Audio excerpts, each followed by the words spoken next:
So you're a year or so away from retirement, and interest rates have been at zero for so long that a lot of you, unless you're fairly conservative, probably have no bonds in your 401k, maybe not even your IRA. Um, as you approach retirement, capital preservation becomes infinitely more important than appreciation. So you need to take some risk off the table. If in your 401k, you're very limited to the funds that are available. So the only way to reduce the volatility is to move some money into bonds, whatever makes you feel comfortable, whatever your risk tolerance is.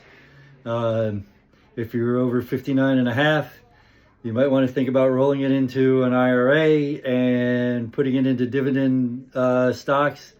When you do retire your 401k, there's a 4% rule.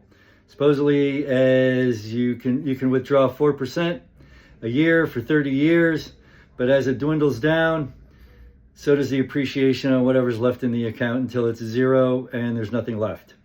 You can't get cash flow out of a 401k unless you take your withdrawals. So my suggestion is ignore the 4% rule, roll it into an IRA, put it into cash flow depending on your risk tolerance, interest rates, dividends, whatever makes you feel comfortable. In your IRA, unless you have beneficiaries and you want to leave a portfolio of growth stocks behind, you might want to think about moving into dividend income stocks and interest rates. Like I said, whatever your risk tolerance is. Apple pays 2%, Nvidia pays 1%, doesn't keep up with inflation, doesn't do a whole lot of good. And speculating in growth stocks is still timing the market. Whether it's 2 days, 2 weeks, 2 years, 20 years, doesn't matter. I sold my Intel in like 2004 for like $34. Intel is right now around 20 something. Not sure, haven't looked at it for a while.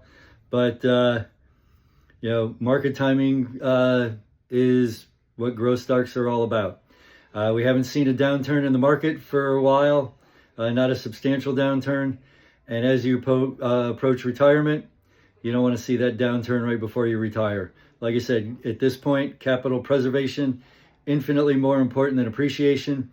Dividend stocks are less volatile. People are in it for the cash flow, so they're less likely to sell it. They're not as dependent on what the price is, unless it collapses and their dividend is threatened. But if you need ideas on dividend income portfolios, I've been doing it for about 7 years. Before that, I was a speculator. So if you do want to still speculate, I can help you there too. I did it for 20-something years as a commodities broker and trading advisor. But the last 7, I've been into retirement income portfolios, and I've been creating those pretty successfully for clients. They're all individualized depending on the risk tolerance. So if you need some ideas, if you're approaching retirement and you're not sure what to do, give me a shout and we can talk. Doesn't cost anything to talk. I hope to hear from anybody soon. Thanks.